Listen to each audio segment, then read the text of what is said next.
भगवान शंख चक्र गदा पद्म धारण करके प्रकट हो जाते हैं और उनको आशीर्वाद देते हैं, परेशान मत हो, मैं जल्दी ही जन्म लेने वाला हूँ।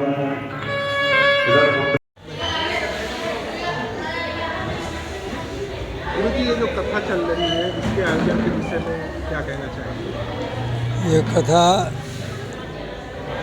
वैकुंठ धाम आश्रम में सप्तदिवसीय कथा है। वैसे रामायण की कथा 9 दिन का होता है, लेकिन ये 7 ही दिन का है, क्योंकि पूर्णिमा तक 7 ही दिन हो रहा है। ये कथा तो प्रेम 1 दिन 2 दिन 4 दिन कभी भी जितने भक्तों की श्रद्धा और समय उसके आधार से कथा होती है। ये श्रीमद् वाल्मीकि रामायण की कथा हुई। श्री माने लक्ष्मी और मद मतलब एक तरह से अहंकार कर सकते हैं। तो जीवन में अहंकार होना ठीक नहीं है, पर किसी के हम ऐसा हो गया है, हमारे पिताजी हैं, पिता का गर्व होना शिष्य पुत्र के लिए अच्छा है। तो उसी प्रकार श्री मद मतलब श्री का मद भगवान का भक्ति का अगर अहम भाव हो कि हम भगवान के भक्त हैं, भगवान की कथा श्रवण कर रहे हैं, तो वो उत्तम बात है। श्रीमद् वाल्मीकि रामायण के द्वारा एक श्री रामचरितमानस की कथा होती है, और श्री रामचरितमानस रामायण नहीं है। ये क्या है? ये हृदय के उद्गार है। मानस माने मन का उद्गार है श्री रामचरितमानस। पर रामायण तो वाल्मीकि रामायण है, जो श्रीमद् वाल्मीकि जी ने जिसका आयोजन किया था, जो वाल्मीकि जी के द्वारा गायन किया गया था, यह श्रीमद् वाल्मीकि रामायण।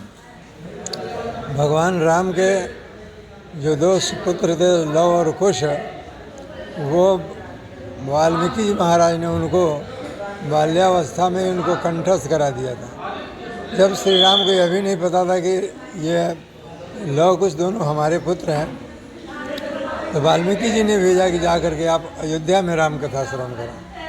तो अयोध्या में आकर के अयोध्या की गलियों में ये राम की कथा श्रवण करा रहे हैं। तो भगवान श्री राम को सभी ने कहा कि भाई ये 2 बालक आया हुआ है, बड़ा सुंदर राम कथा कर रहा है।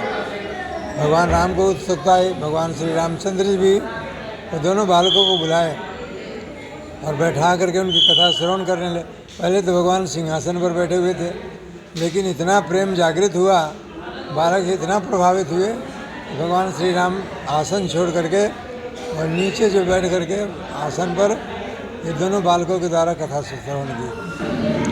तो भगवान के पूरे चरित्र को बाल्यावस्था में श्री वाल्मीकि जी महाराज ने उनको अध्ययन कराया था। वह अयोध्या में गा करके एक नया आदर्श स्थापित किया और सबको आश्चर्यचकित कर गया। तो रामायण जीवन की तरह से जैसे कानून की किताब होती है, वैसे श्री रामायण है, श्रीमद् भागवत है, ये हमारे जीवन की सारी समस्याएं इसमें भरी हुई। कोई जीवन की ऐसी समस्या नहीं है जो इसमें नहीं लिखा हो। मनुष्य जितना इसमें गोता लगाता है, जितना प्रेम से इसमें अवगाहन करता है, उतना ही उसको लाभ प्राप्त होता है।